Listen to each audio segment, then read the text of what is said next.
So solving or finding roots of quadratics using completing the square. So in order to do this, you're going to be given a trinomial that looks something like this. X squared minus 8x plus 15. And then you're going to end up being given something like this. First thing you need to do, since it says solve by completing the square, is you're going to write it in vertex form or complete the square.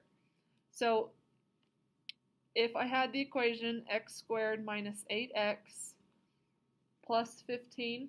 Now remember, when you're finding the roots, what does it have to be equal to? Like if you're on your graphing calculator, what does it need to be equal to find the roots? It's when x equals what? 0, because it hasn't gone up or down any. Remember, roots or zeros, that's the whole point, is you're finding when it's equal to 0. So your equations are going to usually be set up saying x squared minus 8x plus 15 equals 0. We just did the entry task where it is written as, or into vertex form. That is the same exact problem as the entry task.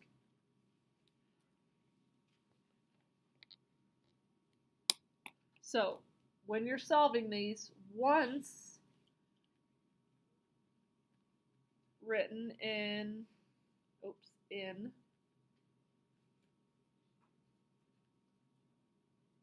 vertex form. Man, I can't spell today.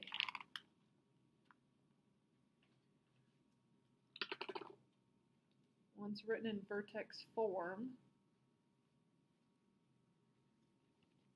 the first thing you need to do, or the first step,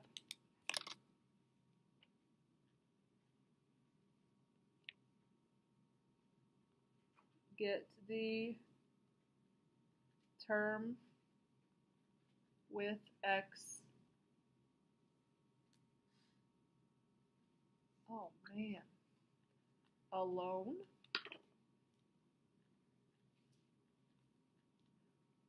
So you're going to get this part alone. This is the term with x. You need to leave all of that by itself.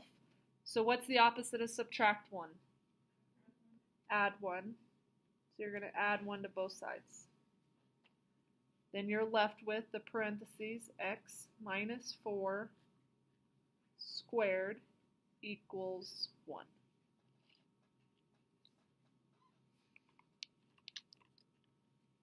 Now, remember, when we're trying to find out what x equals, or when we're trying to solve an equation, you always have to get x by itself.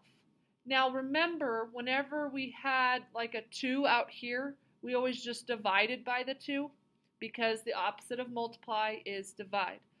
Does anybody know what the opposite of squaring something is? Square root. Perfect.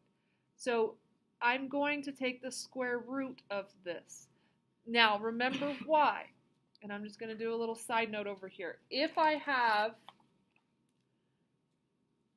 2 squared, what is 2 squared? And if you're writing this down, put it over on the side, put it somewhere else. It does not really go with this. I'm just showing you why I took the square root. So what is 2 squared? 4, because 2 times 2 is 4. Now, if I take the square root of 4, on your calculator, I want you to click, or just watch for a second, take the square root of 4. What is the square root of 4? 2. Isn't that just this number right here? Isn't that just this number? Because if you're squaring something, that means take the number and multiply it by itself. When you take the square root of a number, it's saying take what two things or what multiplied by itself to get that number. 2 multiplies by itself to get 4. So when you take the square root of this, what ends up happening is the square root and the squared just cancel out and you're left with 2. So when you take the square root of both sides, the square root and the squared cancel, so all you're left with is x minus 4. Now, that is a little weird, so make sure, for those of you that are watching the video of it, that you ask if that does not make sense. So the opposite of squaring something is taking the square root, so you're left with just what you, in the beginning, what was in the parentheses. And then you have the square root of 1. So step 2, you take the square root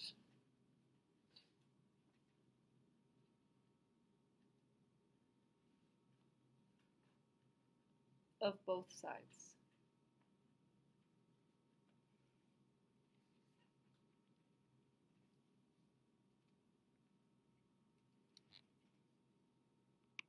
All right, so now, once you have that, now you're going to take the square root of 1. Now, the square root of 1, what number times itself gives you 1? 1 times 1 gives you 1, so the square root of 1 should be 1. But there's one more. You also have negative 1 times negative 1 equals 1. Do you agree a negative times a negative gives you a positive 1? Now, your calculator, if you type in the square root of 1, it is only going to give you the positive number.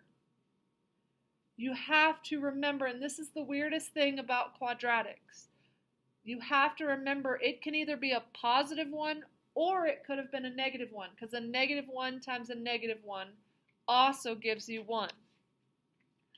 So, remember, when you have a quadratic and you're finding the roots, you always have 2 possibilities because it makes that U shape.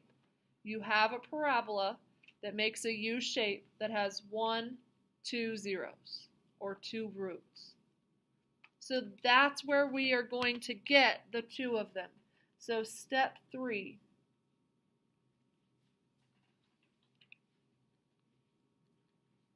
Make sure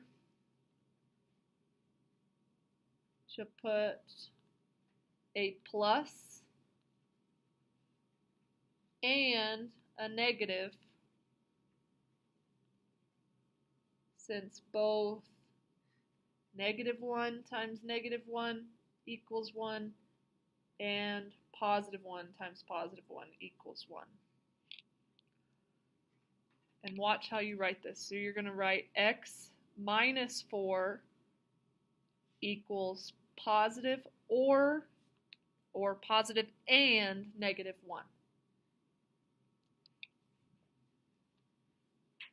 So that's weird if you've never seen it before. So you have to put plus or minus is usually how it's read, plus or minus, but it ends up being both. You're going to solve it using a plus and you're going to solve it using a minus 1.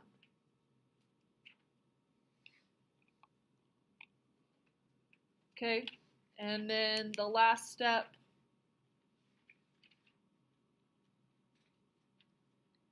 is set up the 2 equations and solve. So you're going to write it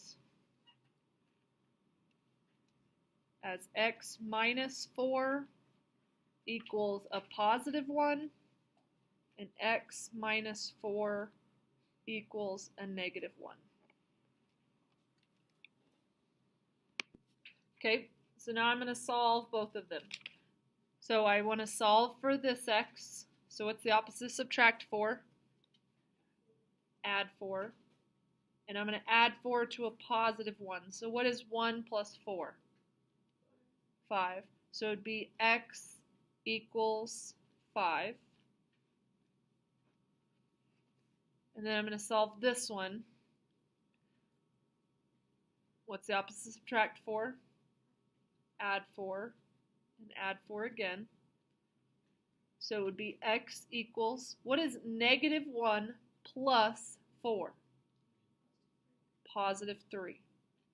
So your two solutions are x equals 5 and x equals 3, or your two roots or zeros. Remember, that's one of those things in math, they call it all sorts of things. Sometimes they call it roots, sometimes they call it zeros, sometimes they just say find the solutions. So I'm going to type this in.